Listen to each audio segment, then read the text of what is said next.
안녕하세요. 사연을 부탁해입니다. 오늘의 사연을 소개하겠습니다. 결혼 전 시댁의 첫 인사를 마치고 현관문을 열자마자 부모님의 눈이 휘둥그레졌습니다. 두 분 모두 소파에서 벌떡 일어나며 믿기지 않는다는 표정을 지었어요.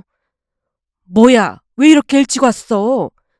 엄마의 목소리에는 당혹감이 가득 묻어 있었습니다. 그냥 밥만 먹고 어머님이 약속 있다고 하셔서 일찍 나왔어. 그 순간 부모님 얼굴 위로 먹구름이 드리워졌어요. 두 분의 표정이 순식간에 어두워지는 것을 알 수 있었는데요. 설마 예진이 네가 마음에 안 든다는 건가? 엄마가 조심스럽게 물었습니다. 아니야, 그런 건 아닌 것 같아. 아닌데 예비 며느리가 첫 인사 오는 날 약속을 잡아? 엄마가 좌우로 고개를 천천히 저으며 이해할 수 없다는 듯 입술을 굳게 다물었어요. 아빠 역시 심각한 표정으로 한숨을 내쉬었는데 그 한숨 소리로 인해 거실 공기가 무겁게 가라앉았습니다. 두 분이 그토록 낙담할 수밖에 없었던 데는 이유가 있었어요. 제가 시댁에 첫 인사를 간다고 하자 부모님은 전날부터 서울로 올라오셨거든요. 백화점에서 최고급 한우 선물 세트를 직접 고르신 것은 물론이고 제 옷까지 직접 골라주셨어요. 외동딸인 제게 많은 관심과 정성이 집중될 수밖에 없었으니까요. 그렇게 공들여 준비했건만 집을 나선 지 채 몇 시간도 되지 않아 제가 집에 돌아와 버렸으니 부모님 입장에서는 걱정이 될 수밖에요. 시어머님이 저를 탐탁지 않게 여기시는 것은 아닌지 노심초사를 넘어 실망감이 두 분의 얼굴에 고스란히 드러나 있었습니다. 그 모습을 보니 가슴이 먹먹해졌습니다. 미안한 마음에 저도 모르게 입을 뗐어요. 내가 마음에 안 들고 그런 건 아니래. 마음에 안 드는 것도 아닌데 밥 먹자마자 그냥 가라고 해? 엄마의 어조가 한층 날카로워졌습니다. 내가 불편할까봐 그러신 거라니까. 이래서 홀시어머니들이 인기가 없는 거야. 보나마나 아들 빼앗겼다는 생각을 하는 게 분명하다니까. 단정 짓는 엄마의 말에 저도 모르게 목소리가 높아졌습니다. 엄마, 그런 거 아니라니까. 그런 면에서는 우리 집이 더 심하지. 우리 집이 심하긴 뭐가 심해? 딸이 첫 인사 간다고 몇 날 며칠 준비하고 난리도 아니잖아. 그에 비해 어머님은 예민한 편이 아니시거든. 정말이야. 그러니까 안심해. 부모님을 안심시키려 애썼지만 엄마의 미간에는 여전히 주름이 깊게 패여 있었습니다. 아무리 그래도 영 마음에 걸리니까 그렇지. 음식은 어땠어? 음식 준비는 많이 하셨더라고. 밥 먹으면서 들어보니까 어머님이 음식 만드는 거 별로 안 좋아하신다는데 나름 내가 좋아하는 음식들로만 준비하셨더라고.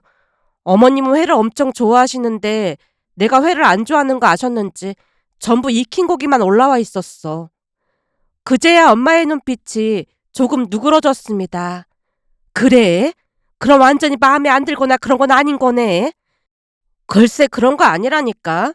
그러니까 걱정하지 마. 그것보다도 나는 엄마 아빠가 성민 씨한테 너무 심하게 할까봐 그게 걱정이니까 앞으로 적당히 선을 지켜줬으면 좋겠어. 부모님의 표정이 일순간 굳어졌습니다. 우리가 뭘 했다고 난리야.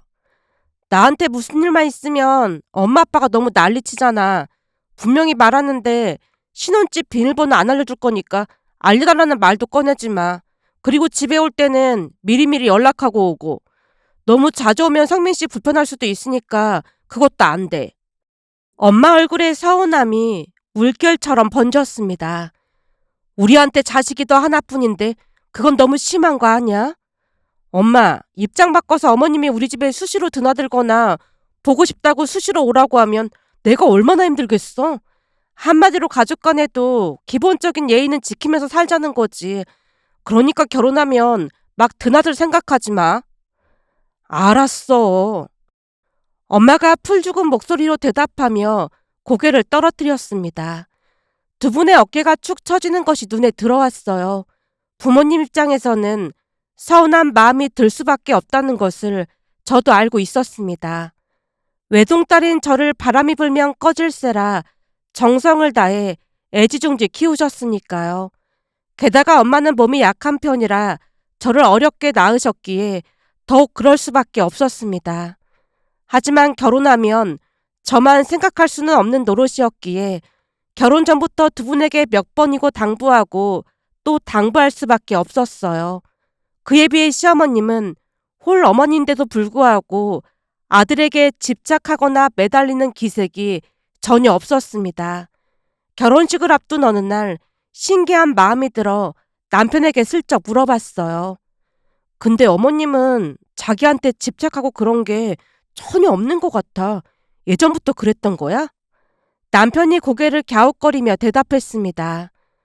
그런 건 아니고 대학 합격하자마자 마치 기다렸다는 듯 손에서 놓아버리시더라고.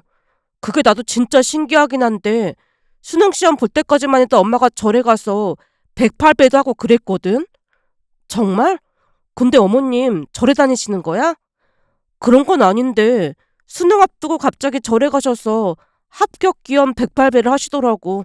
근데 더 웃긴 건 성당에 가셔서 기도도 하셨어. 그냥 세상에 있는 모든 신에게 빌고 또 빌었다고 하시더라고. 남편의 얼굴에 옅은 미소가 스쳤습니다.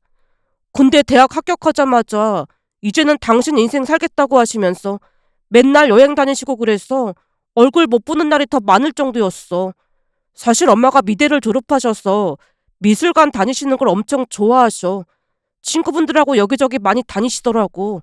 전에는 프랑스로 여행 가셨는데 거기서 2주 넘게 르브르 박물관을 관람하고 오신 적도 있어.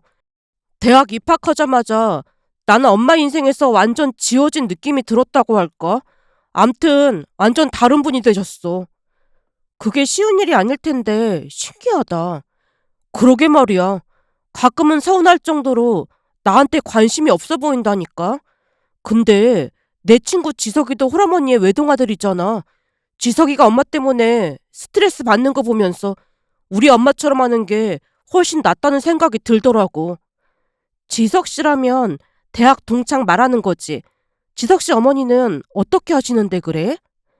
남편이 깊은 한숨을 내쉬었습니다. 지석이네 엄마는 집착이 어마어마하셔. 대학 때는 친구들이랑 여행도 가고 그렇잖아. 그렇지. 그런 경우가 많지. 근데 지석이네 엄마는 외박하면 난리를 쳤어. 그것뿐만이 아니야. 지석이가 여자친구가 생겨서 주말마다 외출을 했거든. 어느 날은 울고불고 난리가 났었다는 거야. 전형적인 홀어머니 모습이네. 맞아. 진짜 해도 해도 너무하더라니까. 그러다가 한 번은 대박 사건이 터졌잖아. 대박 사건이라니? 남의 집 이야기가 제일 재밌다고 했던가요? 이야기가 점점 흥미진진해져 가자 저도 모르게 귀를 쫑긋 세우며 남편을 빤히 바라봤는데요. 남편 입에서 충격적인 말이 터져나왔습니다. 유리라고 대학 때 지석이가 진짜 좋아하던 애가 있었거든. 유리가 엄청 착하고 속도 깊어서 지석이가 군대 다녀올 때까지 기다려줬어. 진짜? 그게 쉬운 일이 아닌데 대단하네. 그러니까 말이야. 그랬으니 지석이는 유리한테 평생 충성하고 살 거라고 큰소리치고 그랬거든. 암튼 그때 당시 지석이가 유리한테 푹 빠져 있었어. 그러다 보니 지석이네 엄마 입장에서는 아들을 빼앗겠다는 생각을 했던 모양인지 둘을 헤어지게 하려고 난리도 아니었잖아. 진짜? 말도 마. 유리한테 직접 전화해서 우리 아들이랑 헤어지라고 하질 않나. 스토커 저리 가라 할 정도로 유리를 괴롭혔다니까. 하지만 유리도 지석이를 많이 좋아하다 보니 이겨내려고 노력하고 또 노력했거든. 그런데 어느 날은 지석이네 엄마가 술에 취한 채 유리한테 전화를 해서 입에 담지도 못할 말을 했다나 봐. 입에 담지도 못할 말이라니? 나도 지석이한테 들은 얘긴데 여자가 천박하다고 하질 않나. 진짜 입에 담지도 못할 말을 하면서 소리를 질렀다잖아. 얼마나 독하면 우리 아들한테 들러붙어서 떨어지질 않느냐고 하면서 말이야. 문제는 지석이네 엄마가 워낙 소리를 질러대다 보니 유리네 엄마가 엿듣게 된 거지. 결국에는 유리네 집에서 난리를 치는 바람에 둘이 헤어졌다니까. 와, 진짜 무섭다. 순간 등골이 서늘해지는 기분이었습니다. 그러니까 말이야. 대부분 엄마들은 자식이 잘 되길 바란다고 하던데 지석이네 엄마 의중을 모르겠더라니까. 결국 둘이 헤어지고 나서 지석이는 폐인처럼 살았잖아. 다니던 회사도 그만두고 한동안 절에 가서 지냈거든. 문제는 마치 결계에 걸린 것 마냥 지석이네 엄마의 굴레에서 벗어나질 못했어. 여자친구를 사귈 때마다 엄마가 방해를 하고 나섰거든. 그런 거 보면 우리 엄마처럼 그냥 무관심한 게 낫다는 생각이 들어. 그렇네. 어머님이 훨씬 낫네. 그러니까 우리 엄마가 홀 시어머니라고 해서 걱정할 필요 없어. 진짜 아무 상관도 안 하실 게 분명하거든. 남편의 말에 웃으며 고개를 끄덕였습니다. 하지만 그때 당시에는 그 말이 100% 진실이라고는 생각하지 않았습니다. 아무리 그래도 하나밖에 없는 아들에게 무관심하기가 어디 쉬운 일이겠어요. 우리 부모님이 제게 쏟은 사랑과 정성을 떠올리면 결혼하고 나면 분명히 달라지실 거라고 조심스레 추측해보곤 했습니다. 하지만 상황은 전혀 예상하지 못한 방향으로 흘러갔다고 해야 할까요? 결혼식 준비를 할 때도 시어머님은 모든 것을 우리에게 맡긴 채 어떤 의견도 내놓지 않았습니다. 그냥 니들이 다 알아서 해. 라는 말만을 할 뿐이었어요. 한복을 맞추러 가기 전날 엄마가 걱정스러운 목소리로 말을 꺼냈는데요. 들어보니 한복 디자인을 똑같이 맞추는 게 좋다고 하던데 의견이 안 맞으면 어떡하지? 서로 조율하면 되는 거지. 내 친구도 딸 결혼식 때 그 한복이 뭐라고 사돈이랑 엄청 기싸움했단 말이야.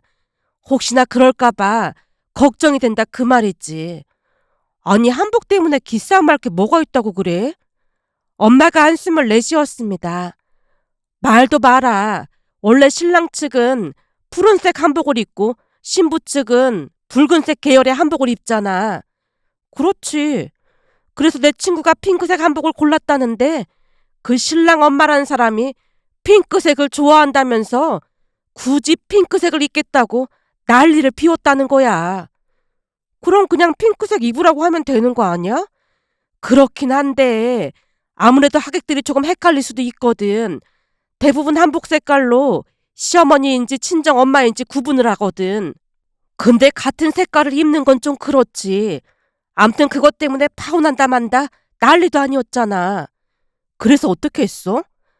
딸이 울고불고 하니까 그냥 같이 핑크색을 입기로 한 모양인데 결혼식 날 여기저기서 수근거려서 결혼식장이 꽤 시끌시끌했잖아. 아니 그럴 수도 있는 거지. 수근거릴 건 또 뭐야? 사람들도 웃긴다니까. 엄마가 고개를 절레절레 저었습니다.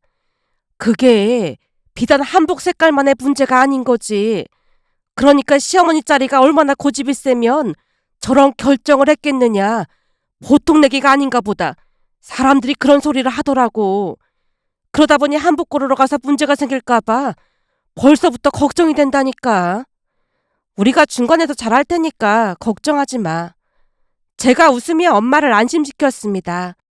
하지만 한복을 고르러 간 날 그건 그저 기우에 불과했음을 깨달았습니다. 한복집에 들어가자마자 시어머님이 엄마에게 말했거든요. 저는 한복에 대해서 잘 몰라서 사부인이 골라주시면 감사하겠습니다. 엄마가 놀란 눈으로 되물었어요. 네? 제가요? 예, 몇 개 골라주시면 같이 입어보고 고르면 될 것 같습니다. 그래도 같이 골라야 하지 않을까요? 시어머님이 온화한 미소를 지으며 대답했어요. 원래 아기자기한 건 딸이 잘 고른다고 하니까 예진이랑 함께 고르시는 게 훨씬 나을 것 같습니다. 그 말을 끝으로 시어머님은 의자에 앉아서 가게 안을 구경할 뿐이었습니다. 결국 신이 난 엄마가 여러 디자인의 한복을 고른 다음 두 분이 함께 입어봤는데요. 사부인, 이게 제일 낫지 않을까요? 엄마가 거울 앞에서 한복을 매만지며 시어머님의 의견을 구했습니다. 예, 사부인이 좋다면 저는 뭐든지 좋습니다. 그래도 사부인 마음에도 드셔야죠. 사부인이랑 예진이가 알아서 잘 골랐겠죠. 저는 괜찮습니다. 시어머님의 담담한 반응에 엄마가 다시 한번 놀랄 수밖에 없었어요. 그때 가게 안에는 혼주석 한복을 보러 온 사람들이 여럿 있었고 그중 몇몇은 서로 티격태격하는 모습이 눈에 띄었으니까요. 그렇게 너무나도 수월하게 한복을 고르고 난 뒤 엄마가 식사를 제안했지만 시어머님이 정중하게 사양했습니다. 저는 약속이 있어서 이만 가봐야 할 것 같습니다. 편하게 식사하세요. 아, 예. 오늘 정말 감사했습니다. 아닙니다. 제가 한 게 뭐가 있다고요. 오히려 사부인이 알아서 해주셔서 제가 편했는걸요. 시어머님이 인사를 하고 급히 자리를 떴습니다. 그 모습을 바라보던 엄마가 신기하다는 듯 중얼거렸어요. 홀 시어머니는 엄청 까탈스럽다고 하던데 진짜 신기하네. 어머님 쿨하신 편이라고 몇 번이나 말했잖아. 그러게 말이야. 진짜 신기하다. 나중에 시집살이는 안 시킬 것 같아서 안심이 되네. 그제야 안심이 되는지 엄마 얼굴에 한박 웃음이 번졌습니다. 시어머님의 배려 덕분에 결혼식도 큰 문제 없이 순조롭게 진행되었습니다. 부모님이 얼마나 감사했는지 모른답니다. 내 친구들이 홀 시어머니라고 긴장하라고 해서 걱정 많이 했는데 어쩜 결혼식 준비하는 내내 걸리는 게 하나도 없었어. 이게 다 사부인이 배려해 주셔서 그런 거 아니겠니? 엄마가 연신 감탄하며 말했습니다. 그러게 말이야. 나도 깜짝 놀랐다니까. 그러게 내가 걱정하지 말라고 했잖아. 제가 어깨를 으쓱하며 큰 소리를 쳤는데요. 시간이 지날수록 뭔가 이상하다는 느낌이 서서히 고개를 들기 시작했습니다. 우선 신혼여행을 가서 시어머님께 안부 전화를 드렸지만 받지 않았어요. 얼마 지나지 않아 시어머님에게서 문자 메시지가 도착했습니다. 신혼여행 가서까지 안부 연락 때문에 스트레스 받지 말고 잘 지내다 오렴. 고부지간이라는 게 불편하다면 불편하다고 할 수 있는 관계니까 연락할 일이 있으면 성민이한테 연락하라고 하렴. 시어머님 문자를 몇 번이고 읽다가 남편에게 물었어요. 자기야, 어머님께 이렇게 문자가 왔는데 내가 무슨 실수한 게 있는 건가? 문자 메시지를 확인하던 남편이 피식 웃으며 입을 열었습니다. 역시 우리 엄마답네. 신경 쓸 거 없어. 엄마 의중을 살펴보자면 시어머니한테 연락하는 게 불편할 테니 아들인 나를 통해서 하라는 말인 것 같아. 그런가? 자기 불편할까봐 그런 것 같으니까 진짜로 신경 쓸 필요 없어. 그 뒤 남편에게 연락을 드리라고 했지만 남편은 들은 척도 하지 않았습니다. 무소식에 희소식이라는 말도 있잖아. 너무 자주 연락드리면 엄마가 화낼 수도 있어. 시간이 흘러 신혼여행이 끝나고 공항에 도착했습니다. 비행기에서 내리자마자 남편 휴대폰으로 문자가 도착했어요. 엄마한테 문자 왔네? 우리 지금 공항이라고 오후쯤에 시댁으로 간다고 말씀드려. 알았어. 그런데 문자를 확인하던 남편 입에서 뜻밖의 말이 새어나왔습니다. 자기야, 엄마 지금 집에 없다고 그냥 처가댁으로 가라고 하는데? 그게 무슨 소리야? 자기한테 미리 말씀드리라고 했잖아. 엄마가 신혼여행을 다녀오자마자 시댁에 먼저 들렀다가 친정으로 오라고 신신당부를 했거든요. 비행기 타기 전에 문자 보내놓긴 했지. 근데 급한 일이 생겼다고 다음에 오라고 하셨어. 어머님 선물도 사왔는데. 제가 당황한 채 남편만 멀뚱멀뚱 바라보고 있자 남편이 눈치를 보다가 시어머니께 전화를 걸었습니다. 엄마, 오늘 본가에 간다고 연락드렸는데 약속을 잡으면 어떡해요? 예진이가 엄마 드릴 선물도 사왔단 말이에요. 아니, 그래도 신혼여행 다녀왔는데 인사는 드려야 하잖아요. 알았어요. 남편이 미간을 찌푸리며 전화를 끊었습니다. 엄마가 일이 많은가 봐. 그냥 처가댁으로 가자. 알았어. 그럼 엄마한테 연락할게. 남편과 조금 떨어진 채로 엄마에게 전화를 걸었습니다. 엄마, 집에서 쉬다가 저녁에 출발할게. 사부인 뵙고 와야지. 어머님이 집에 안 계신다고 그냥 친정에 가래. 그게 정말이야? 엄마의 목소리에 당혹감이 묻어났습니다. 그러니까 조금 쉬다가 내려갈게. 알았어. 엄마도 놀란 듯한 기색이 역력했습니다. 아무래도 홀 시어머님이다 보니 엄마가 많은 신경을 쓰라고 신신당부를 했었거든요. 하지만 그건 그저 시작에 불과했다고 해야 할까요? 그 이후 시어머님은 우리에게 철저히 선을 그으려 노력했습니다. 결혼 후 첫 명절 찾아뵙겠다고 연락을 드려도 바쁘다는 말만을 할 뿐이었거든요. 결국 첫 명절 때도 친정으로 향하게 되었는데 우리가 도착하자마자 엄마가 놀란 표정으로 물었어요. 그래도 차례는 지낼 거 아니야. 근데 여기로 오면 어떡해? 그게 어머님이 음식을 잘 못해서 매번 제사 음식을 사서 하셨다나 봐. 근데 그것도 아예 절에 맡기신 모양이더라고. 아니 그래도 첫 명절을 여기로 오는 건 아닌 것 같은데. 엄마 얼굴에는 당혹스러움이 짙게 드리워져 있었습니다. 시어머님의 배려라고 생각했던 것들이 점점 다른 의미로 다가오기 시작하는 순간이었습니다. 그 이후에도 시어머님은 우리를 마치 남처럼 대했어요. 결혼한 지 1년이 지나 임신 소식을 전하러 시댁에 찾아갔는데요. 먹고 싶은 거 있니? 그냥 고기가 먹고 싶긴 해요. 그럼 이 앞에 아주 맛있는 한우집이 있는데 거기 가서 밥 먹자. 시어머님을 따라 한우 전문점에 가서 식사를 마치자마자 시어머님이 봉투 하나를 건네며 말했습니다. 혹시 필요한 거 있으면 사서 쓰도록 해라. 아니에요, 어머님. 앞으로 내가 바빠서 자주 못 볼 것 같아서 주는 거니까 그냥 받아. 그리고 미리 말하지만 난 애기 못 봐주니까 어떻게 할지 미리 준비하고. 서운하게 들릴지 모르겠지만 내 인생도 중요하잖니. 난 절대 손주 보면서 늙어갈 생각 없다. 아, 네, 알겠습니다. 시어머님이 냉정하게 말한 뒤 축하한다는 한마디를 덧붙이고는 자리에서 일어나셨습니다. 물론 저도 아이를 맡길 생각이 없긴 했지만 왠지 모를 서운함이 밀려왔어요. 병원에서 쌍둥이란 말을 들었지만 워낙 쌀쌀맞은 시어머님 모습에 차마 말을 꺼내지 못했습니다. 며칠 뒤 친정에 내려갔어요. 아빠와 남편이 마트에 간다며 집을 나서자마자 엄마에게 속마음을 털어놓았습니다. 어머님 말이야. 처음에는 배려라고 생각했는데 그게 아닌 것 같아.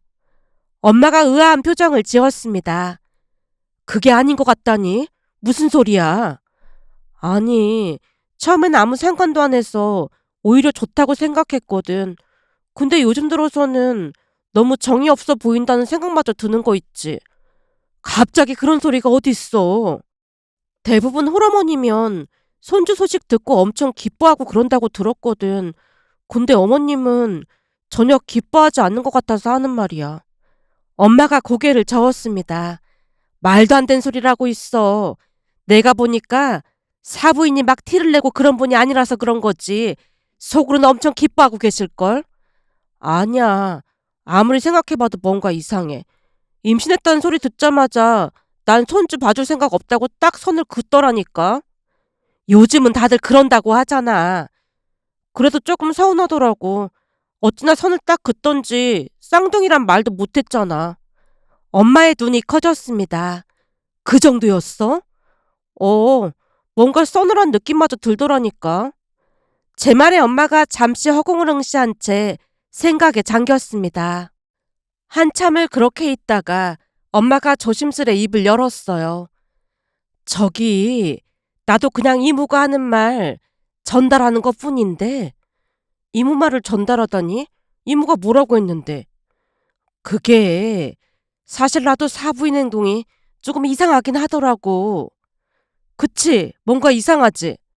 나도 처음에는 배려라고 생각했는데, 네 이모 말로는 귀찮아서 그런 거 아니냐고 하는 거야. 근데 아들 문제를 귀찮아한다는 게 말이 안 되는 거잖아. 그러다 보니 이모가 추측해서 말을 해주더라고. 이모가 뭐라고 말했는데? 엄마 얼굴에 망설이는 기색이 역력했습니다. 이걸 내 입으로 말하기 좀 그렇긴 한데 답답하니까 빨리 말 좀 해봐. 제가 다그치자 엄마가 조심스레 입을 열었습니다. 이건 그냥 네 이모 느낌이 그렇다고 하는 거니까 걸러서 들어. 그러니까 사부인한테 만나는 사람이 있는 거 아니냐고 하는 거야. 만나는 사람이라니? 그러니까 남자친구 그런 거 말이야. 에이, 설마 그럴 리가 없잖아. 저도 모르게 손사래를 쳤지만 엄마가 진지한 표정을 풀지 않았어요. 근데 아무리 생각해봐도 이상하잖아. 한 달에 몇 번씩 여행 다니고 맨날 약속 있다고 한다며. 그렇긴 한데 거봐. 아무리 그래도 명절 때도 오지 말라고 하는 거 보면 뭔가 이상하잖아. 거기다 며느리가 임신을 했다고 하는데도 시큰둥하고 말이야. 근데 설령 남자친구가 있으면 어때? 서로서로 의지하면서 지내면 오히려 좋을 수도 있지. 그래도 그 생각은 전혀 해본 적이 없어서 당황스럽네. 머릿속이 복잡해졌는데요. 시어머님의 그 모든 행동들이 갑자기 다른 의미로 다가오기 시작했거든요. 제가 심란한 표정을 짓고 있자 엄마가 화제를 돌렸습니다. 그건 그렇고 쌍둥이라 혼자 보기 힘들 것 같은데 내가 가서 봐줘야 하는 거 아닌지 모르겠다. 하나도 아니고 둘을 본다는 게 보통 힘든 일이 아니거든. 그렇잖아도 엄마한테 부탁을 해야 하나 고민했어. 그렇게 되면 아빠 혼자 있어야 하잖아. 이래저래 고민이네. 엄마가 두 집 살림해야지 별 수 없잖아. 이모도 여기 있으니까 반찬이랑은 이모한테 부탁해도 되니까 걱정하지 마. 근데 아빠가 원래 반찬도 잘하고 해서 크게 걱정할 것도 없을 거야. 쌍둥이란 소리 듣자마자 아빠도 무조건 가서 도와주라고 했거든. 엄마 말에 조금이나마 안심이 되었습니다. 시어머님에 대한 의문은 여전히 머릿속을 맴돌았지만 적어도 아이들을 키우는 데 있어서는 든든한 지원군이 있다는 사실이 위안이 되었어요. 그 이후로도 시어머님의 태도는 변함이 없었습니다. 출산을 했을 때도 병원에 잠시 들러 수고했다며 봉투를 놓고 가실 뿐이었어요. 손주들이 보고 싶지 않으신 건지 연락을 하거나 찾아오시는 일도 거의 없었습니다. 그에 비해 엄마는 육아를 도와주느라 하루하루 고생이 이만저만이 아니었어요.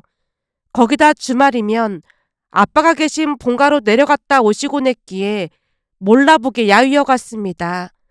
얼굴에 그늘이 지고 눈가에 주름이 깊어지는 것을 보며 가슴이 아팠어요. 결국 걱정이 되어 제가 먼저 말을 꺼냈습니다. 엄마, 그냥 내려가. 너 혼자 쌍둥이를 어떻게 보려고 그래? 그래도 엄마가 살도 많이 빠지고 해서 너무 걱정돼. 사실 시어머님은 신경도 안 쓰는데 엄마만 고생하는 것 같아서 화도 나고 그래. 엄마가 고개를 저으며 대답했습니다. 시집살이 안 시키는 것만 해도 감사하게 생각해. 들어보면 육아에 사사건건 시비를 거는 시어머니도 많다고 하던데 그런 거에 비하면 오히려 좋은 거지. 그래도 엄마한테 너무 미안해서 그렇지. 엄마는 쌍둥이들 웃는 것만 봐도 좋으니까 그런 생각할 필요 없어. 엄마 말을 들으며 긍정적으로 생각하려 노력하고 또 노력했습니다. 그러던 어느 날은 엄마와 제가 독감에 걸리는 바람에 남편이 회사에 휴가를 내고 쌍둥이들을 돌보게 되었지만 혼자 감당이 되지 않자 시어머님께 도움을 요청했는데요. 시어머님이 단호하게 거절한 채 단기적으로 베이비시터를 구해보라며 돈을 입금해 주셨다네요. 독감으로 입원해 있다가 집에 돌아갔더니 남편이 불만 가득한 얼굴로 투덜거렸어요. 아니, 다른 것도 아니고 자기랑 장모님께서 독감이라고 했는데도 못 오신다고 하는 거 있지. 진짜 너무하는 것 같아. 진짜로 바쁜 일이 있으셨나 보네. 아무리 생각해봐도 너무해. 남편이 입을 삐죽인 채 불만을 토로했지만 엄마와 제가 시어머님 편을 들며 위로의 말을 건넸습니다. 시어머님께 서운한 마음이 있긴 했지만 그럼에도 불구하고 남편에게 안 좋은 소리를 하고 싶진 않았거든요. 그렇게 저는 회사까지 그만둔 채 육아를 하느라 하루하루 바쁘게 지냈습니다. 그러는 사이 쌍둥이가 어린이집에 들어갔고 한결 수월해졌어요. 그러다 보니 엄마도 본가로 내려갔다가 급한 일이 있을 때만 올라오곤 했습니다. 시어머님은 여전히 우리에게 전혀 관심이 없어 보였지만 그때쯤은 우리도 시어머님과 적당한 거리를 유지한 채 지내다 보니 크게 신경 쓰지 않게 되었습니다. 서운함은 어느새 무덤덤함으로 바뀌어 있었으니까요. 그러던 어느 날은 믿을 수 없는 일이 일어났습니다. 잠을 자도 회복이 되지 않고 마치 무거운 갑옷을 걸친 것처럼 지속적인 피로가 계속되었어요. 거기다 이유 없이 갑작스레 체중이 감소해서 병원을 찾았습니다. 병원에서는 큰 병원에 가서 재검진을 받으라고 했기에 엄마에게 아이들을 부탁하고 남편과 함께 대학병원을 찾았는데요. 의사가 호지킨 림프종이라고 하는 게 아니겠어요.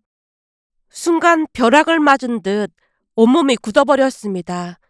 움직일 수도 없고 숨조차 제대로 쉬어지지 않았어요. 그나마 다행이었던 것은 완치율이 매우 높은 편이라는 것이었습니다. 그 뒤 저는 항암 치료를 시작했습니다.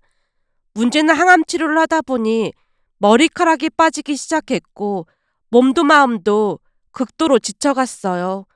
하필 왜 나한테 이런 일이 생긴 것일까 하는 생각뿐이었습니다. 그런데 암 치료를 하면서 생각지도 못한 일들이 일어났습니다. 그동안은 어떠한 일이 있어도 우리에게 별 관심이 없던 시어머님이었지만 암 소식에 많이 놀라신 모양으로 자주 연락을 해오셨어요. 제게는 직접 연락하기 어려우셨는지 남편에게 이것저것 자주 물었다고 했습니다. 그런데 제 암 소식으로 인해 아빠도 스트레스를 많이 받으셨던 것인지 갑자기 병원에 입원을 하게 되셨어요. 곧 퇴원을 하시긴 했지만 아무래도 걱정이 될 수밖에 없었기에 엄마가 본가를 자주 왕래해야만 했습니다. 결국 급한 마음에 남편이 전화를 걸어 시어머니께 부탁을 드렸어요. 엄마, 장인어른 건강이 안 좋으셔서 장모님께서 계속 여기에 계실 수가 없거든요. 근데 애들 엄마 혼자 쌍둥이를 보는 게 힘들 것 같아서요. 그래서 말인데 엄마가 잠깐씩 와서 도와주시면 안 될까요? 지금 상황이 그러니까 어쩔 수 없지 뭐. 내가 언제 가면 되는 건데. 내일 오전부터 오시면 될 것 같아요. 어쩌지? 내일 오전에는 미용실이 예약되어 있거든. 그 말에 남편이 버럭 화를 냈습니다. 엄마, 이 와중에 미용실 예약이 중요해요? 이번에는 꼭 가야 해서 그래. 늦어도 11시까지는 갈게. 알겠어요. 장모님께 말해놓을게요. 남편이 미안한 듯 말을 하자 엄마가 알겠다고 대답했습니다. 남편이 방 안으로 들어가자마자 엄마가 처음으로 불만을 토로했어요. 당신 딸이 아파도 미용실 타령을 할까 싶다. 다른 것도 아니고 며느리가 암이라고 하는데 어쩜 이럴 수가 있어. 아무리 완치율 높은 암이라고 하지만 진짜 해도 너무하네. 이 와중에 미용실이 웬 말이야. 엄마 내려가 봐야 하는데 미안해. 네가 미안할 게 뭐가 있어. 넌 그런 생각하지 말고 좋은 생각만 해. 엄마 말에 간신히 울음을 삼킨 채 고개를 끄덕였습니다. 암이란 병은 정신마저도 갉아먹는 무서운 병이었어요.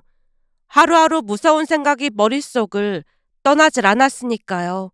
그런데 다음날 시어머님의 모습에 우리 모녀는 입을 다물지 못했습니다. 시어머님이 집에 들어서자마자 쓰고 계시던 스카프를 벗었는데요. 그 풍성하던 머리카락이 하나도 없었어요. 그러니까 삭발을 하고 오신 게 아니겠어요? 엄마가 놀라서 외쳤습니다. 사부인, 머리가? 대체 머리를 왜 그렇게? 시어머님이 담담하게 대답했어요.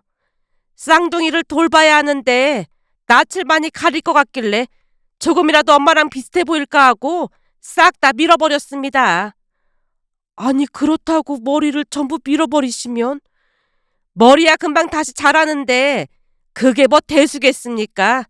앞으로 예진이가 완치 소리 들을 때까지 제가 여기서 지낼 생각이거든요. 예진이 입장에서는 친정엄마도 아닌 시어머니인 제가 얼마나 낯설게 느껴지겠어요. 쌍둥이도 제가 낯설기는 마찬가지일 테고요. 그러니 동지애 같은 거라도 느끼라고 밀어버리고 왔습니다. 앞으로 쌍둥이 돌봐야 하는데 아침마다 머리 손질할 시간도 없으니 이게 편할 것 같아서요. 사부인, 정말 고맙습니다. 엄마의 목소리가 떨렸습니다. 고맙긴요. 이제 저한테 맡기시고 사부인은 바깥서 돈 챙기세요. 순간 엄마 제 눈에서 눈물이 비오듯 쏟아졌습니다. 그동안 무관심하다고 정이 없다고 오해했던 그 모든 시간들이 부끄러워지는 순간이었어요. 시어머님의 사랑은 말이 아닌 행동으로, 그것도 가장 필요한 순간에 가장 큰 희생으로 다가왔으니까요. 그런데 참 신기했던 것은 시어머님 말씀처럼 저만 머리카락이 없는 게 아니라 시어머님도 머리카락이 없다는 것이 이상하게도 위안이 되었다고 해야 할까요? 혼자가 아니라는 느낌, 누군가 나와 같은 모습으로 곁에 있다는 사실이 말로 표현할 수 없는 큰 힘이 되었거든요. 쌍둥이들도 할머니 머리를 신기하게 바라보며 엄마와 똑같다고 외치며 반겼습니다. 쌍둥이들도 제게 뭔가 문제가 생겼음을 본능적으로 느꼈던 것 같은데 할머니도 저와 같이 머리가 없는 모습에 왠지 모르게 안심을 하는 듯해 보였다고 해야 할까요? 아이들의 천진난만한 웃음소리가 집안 가득 울려 퍼졌고 무거웠던 마음이 조금씩 가벼워지는 것을 느꼈어요. 그렇게 시어머님은 우리 집에서 지내면서 쌍둥이 육아를 책임지셨습니다. 집안 살림까지 제가 신경 쓰지 않도록 최선을 다해 주셨어요. 식사 준비부터 빨래, 청소까지 묵묵히 해내시는 모습에 감사한 마음이 날마다 커져만 갔습니다. 어느 날은 갑자기 궁금증이 일어 조심스레 여쭤봤어요. 어머님, 궁금한 게 있는데 여쭤봐도 돼요? 뭐가 궁금한데? 전에는 왜 그렇게 선을 그으셨던 거예요? 시어머님이 잠시 생각에 잠겼다가 천천히 입을 열었습니다. 아, 그게 내가 홀어머니다 보니 그냥 적당한 선을 유지하는 게 좋다고 하길래 그랬지. 살다 보면 피를 나눈 친정 부모님과도 다툼이 있기 마련인데 고부지간은 더 힘들기 마련이잖니. 고부지간은 한 번 선을 잘못 넘으면 돌이킬 수 없기도 하거든. 내 친구는 며느리가 아예 찾아오지도 않는다고 하더라고. 그 친구 얘기 들으면서 그 반대로만 하면 되겠다 싶었어. 그래서 내 나름대로는 철저히 거리를 유지하고 살았는데 지금은 그럴 상황이 아니잖니. 시어머님이 제 손을 꼭 잡으셨어요. 우선 완치부터 하자. 그래도 완치율이 높다고 하니 얼마나 다행이니. 잘 먹고 운동도 하고 빨리 이겨내자. 정말 감사합니다. 고맙다는 말은 완치되고 말해. 세상에서 가장 큰 불효가 자식이 아픈 거야. 그것보다 더 불효가 어딨겠어. 그러니까 완치 생각만 하자꾸나. 네, 어머님. 그 이후 치료에 전념했고 결국 완치 판정을 받았습니다. 의사 선생님이 완치라는 말을 하던 순간 시어머님과 남편 그리고 엄마 아빠 모두가 눈물을 흘렸어요. 그 뒤에는 시어머님과 함께 살면서 건강관리에 많은 신경을 쓰고 있답니다.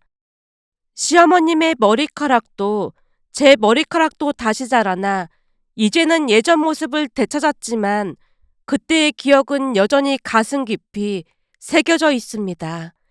얼마 전 온 가족이 다 함께 공기 좋은 곳에서 즐거운 시간을 보내고 왔는데요.